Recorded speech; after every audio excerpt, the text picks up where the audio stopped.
Så låt oss säga att jag har spelat mycket under mitt liv.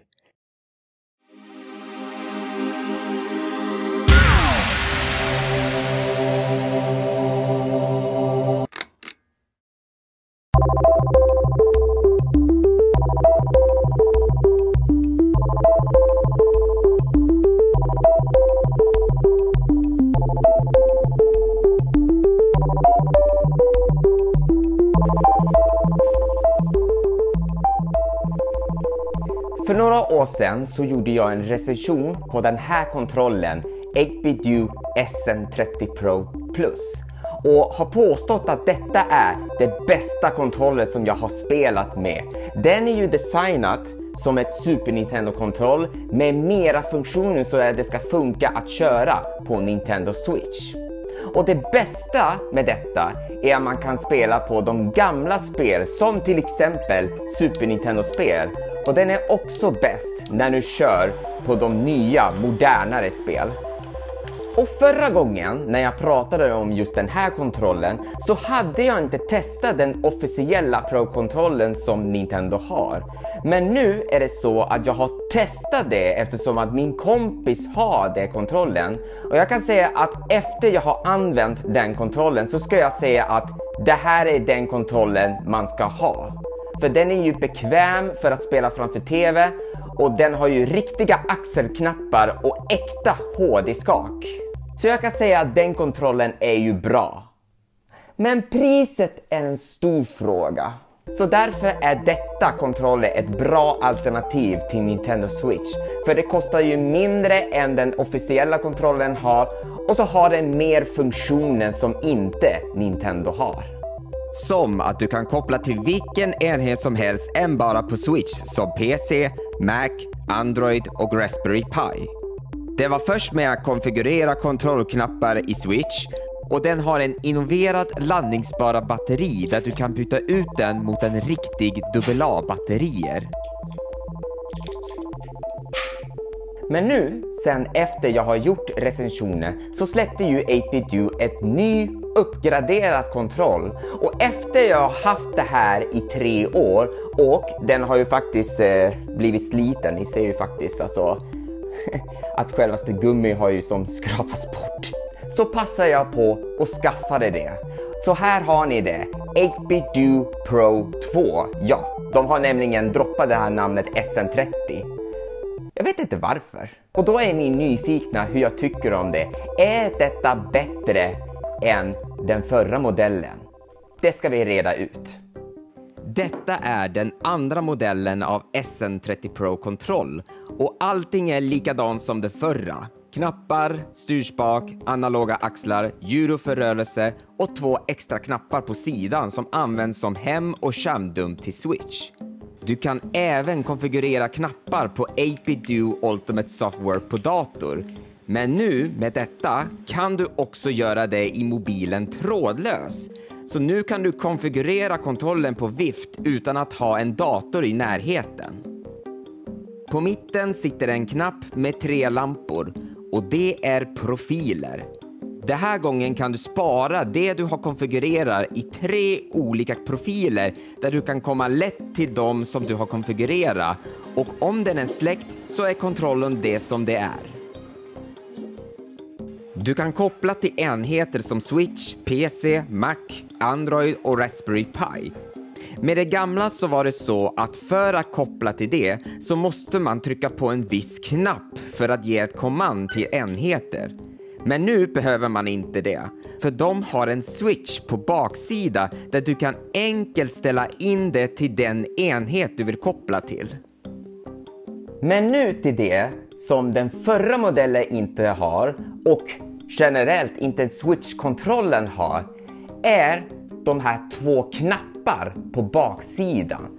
För det är nämligen så att alla de här Pro- och Elite-kontrollen har ju de här knappar på baksidan av kontrollen som till exempel Xbox Elite-kontroll, PlayStation 5s DualSense Edge och vi får inte glömma bort att Steam-kontroller har pedaler på baksidan. Men Nintendo är det enda som inte har de här knappar på baksidan av kontrollen, och det har nämligen 8BitDo gjort. Men det kan hända att det kommer nämligen att förändras och att Nintendo kommer nämligen att släppa ut en ny Pro Control med knappar på baksidan, kanske till nästa konsol. Med det kan du konfigurera de existerande knappar det du vill knyta till. Som att du kan lägga B och A där det är ett hopp- och duckknapp i FPS-spel. Om du vill vara proffsigt att spela utan att lämna tumme från styrspaken. En annan sak är att du kan lägga axelknappar, och då kan du köra flipperspel där du får den känsla som att du kör det på riktigt. Och som vanligt så kommer detta kontroll i olika färger. Och det som finns just nu är grå, helt svart, Gameboy-färger, och nyligen så har de släppt ut 2 transparenta färger. Men jag valde den gråa kontrollen för att den svarta har jag ju redan, och då vet jag ju vilken modell är vilken. Men det här är då det enda kontrollstilen där bokstäverna sitter på knapparna tydligt och har färger på. Och det är det enda färgen som har det. För resten av de här färger på kontrollen, om vi tar som till exempel den förra modellen, man kan ju se bokstäverna bredvid, men den ser inte så tydligt ut, för den har ju nämligen bländat med svarta färgen, så det är ju svårt att se. Så därför är det ju bra att den står på knapparna. Och en rolig sak med de här bokstäverna är att när jag tittar på de här färgerna som de har lagt till, så påminner ju detta som PlayStation-kontroll. Och efter när man tittar runt den här kontrollen när den är grå, så påminner ju detta som den första PlayStation-kontroll. Och vet ni vad det bästa med detta? Om du tar den här kontrollen och så spelar ni Crash Bandicoot med det, så är det som att man kommer tillbaka till barndomen. Så nu har vi pratat om färger och nya funktioner till detta kontroll. Så nu kommer ju frågan: skiljer detta kontrollen hur det känns från den förra modellen? Jag kan säga att jag känner ingen skillnad på båda. Förutom att man har knappar under, så man får vara uppmärksamma om att den inte används. Och jag har för mig att vibrationen är starkare, men jag tror inte att det är det. Jag tror nog att det är samma vibration på båda. Så det är ju ingen stor skillnad hur det känns. Men det kommer med ett pris. Så hur dyrt är detta kontroll till skillnad med den förra modellen? Inte ens en stor skillnad alltså. För att detta kontroll kostar likadan som den gamla modellen. Sen är det så att den förra modellen har ju utgått, så det finns inget annat val. Är det rekommenderat som alternativ för Switch Pro-kontroll? Absolut är det. Den har allt som man kan spela till Switch, och även andra som inte den officiella har. Och vi får inte glömma att det finns ju även en modell till Xbox som blev ju officiellt av Microsoft om du är ute efter en alternativ till de vanliga kontroller. Så det bevisar sig att 8BitDo gör riktiga bra kontroller, och så finns det ju andra modeller att kolla upp. Och det märket jag kommer nämligen fokusera på vad de kommer att hitta på för roliga kontrollen.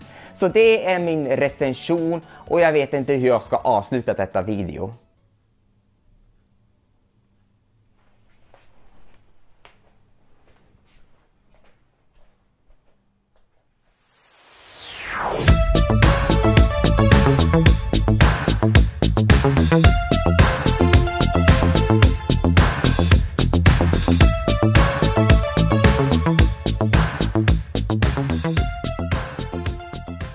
Glöm inte att lyssna på PSS podcast som släpps först på Patreon och sen vecka efter till podcastplattformar som Spotify.